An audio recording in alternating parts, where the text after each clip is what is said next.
Hobby friends, voice is still not back yet, so it's going to be one more day, hopefully the last day of the Christian Bale Batman voice for the Sports Card Dad. Today we're going to talk about top 10 most counterfeited cards that PSA saw in 2024. Did you know that PSA actually buys counterfeited cards? Be right back.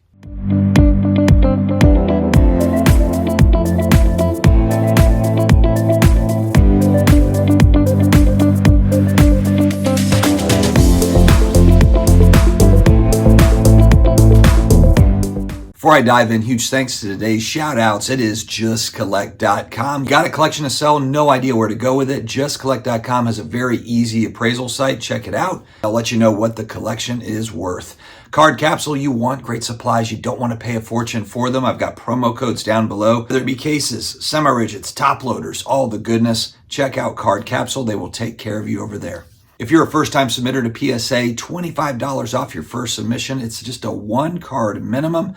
And you can try them out, see how you like PSA. Shout out to Will Stern over at collect.com. Great article here over the last few days highlighting 10 of the most counterfeited cards that PSA did see come through their doors last year in 2024. And here we have a quote from PSA Senior Brand Protection Manager Matt Hendler that told the magazine that they routinely buy counterfeit cards intentionally to examine them, figure out what is different about these cards, and maybe some new tricks that scammers are trying to pull on PSA and hobbyists in general. Keep in mind that PSA has the guarantee if they make a mistake, then they got to pay up for it. So it's important for them to be able to catch these. If a bunch of replicas, counterfeits get put into PSA holders as authentic, well, that spells trouble for them as a company. So number one on the list, and there's 10 of these, number one on the list, the 1986 Fleer Michael Jordan, number 57. This is a pretty well-known card. It's one where there's a lot of reprints out there on Facebook groups. I see these posts all the time. Is this real? The Is This Real post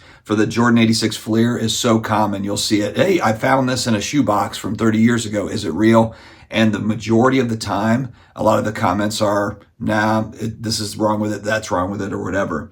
25% of all copies submitted to grading and authentication in 2024 were counterfeits for this card. There were 524 copies that were rejected by PSA. Next on the list, 1979 O-Pee-Chee Wayne Gretzky, number 18. Of course, the O-Pee-Chee version gets a nice premium over the Topps version for being a little bit more scarce. The incentive for fraudsters to pass a Gretzky rookie by PSA's graders, according to the article, of course, is that a PSA 10 example of the card recently sold for $3.75 million in 2021, going back a few years ago. So I'm sure that really nice copies of O-Pee-Chee Gretzkys that come through get a lot of extra scrutiny just for this reason. Next, this one's a little bit surprising. 2000 Skybox Impact Tom Brady, rookie number 27. Considering the relative abundance of the card, PSA has graded almost 8,500 copies of this, over 1,000 PSA 10s, and it's a lower price card. It's not a mega high-end card when we're comparing Tom Brady rookie cards, but PSA received more than 100 fake examples last year. Next up, 1985 Topps Mark McGwire, number 401. It's the 84 USA baseball team card, classic. This is one of those classic 80s baseball cards. If you go back to the 80s, it's McGwire, it's Canseco, it's all the big bats back then, the killer bees, Bobby Bonilla, Barry Bonds. PSA graded a total of 63,000 copies of McGwire's early career card.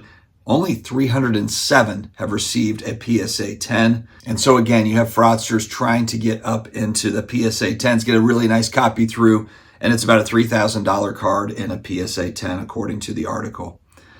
Not surprising here, 1952 Topps Mickey Mantle. It is the most iconic card in the hobby, arguably. I mean, maybe throw in some others, but this one's a big target, obviously, just because of the demand for the card. It's immense. You know, this might be the most high demand card in the entire hobby when we're talking about just taking the whole thing into account. First year Topps baseball. The article states here that PSA received more fake copies of this card in 2024 than it did real copies, the 52 Topps Mantle for grading. That's incredible.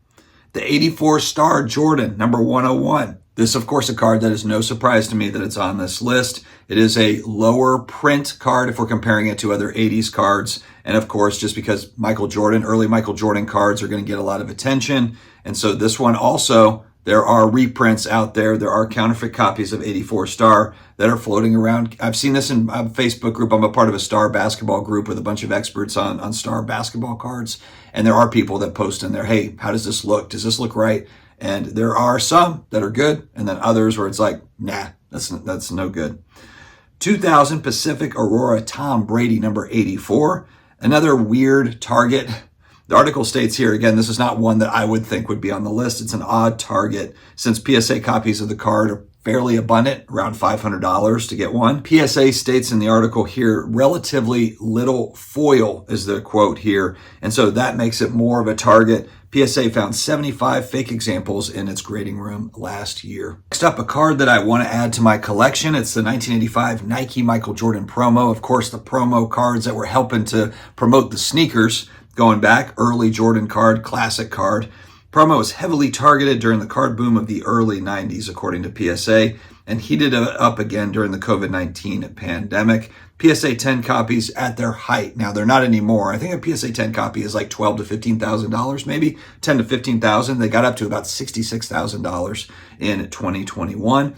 This one, I didn't think this was actually going to be on this list. Just because it's an oversized card, I would think this would be a tricky one to try to counterfeit, to try to reprint. But here we are, Michael Jordan promo, the Nike promo card.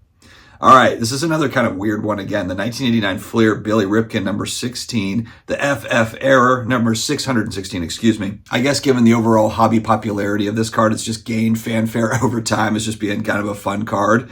But here it is on the list. I guess there's fake copies of this thing that are out there. The last one, a little bit of a surprise for me. PSA says a newer target of fakes, the 2009 Topps Steph Curry rookie card number 321. PSA received 60 fake submissions of this card in 2024. They notate maybe just a lack of Steph Curry rookie cards out there. There's not a lot to it. There's not a lot of foil again. And so it has been a target for scammers out there looking to try to get one over on the grading companies. We've talked about this.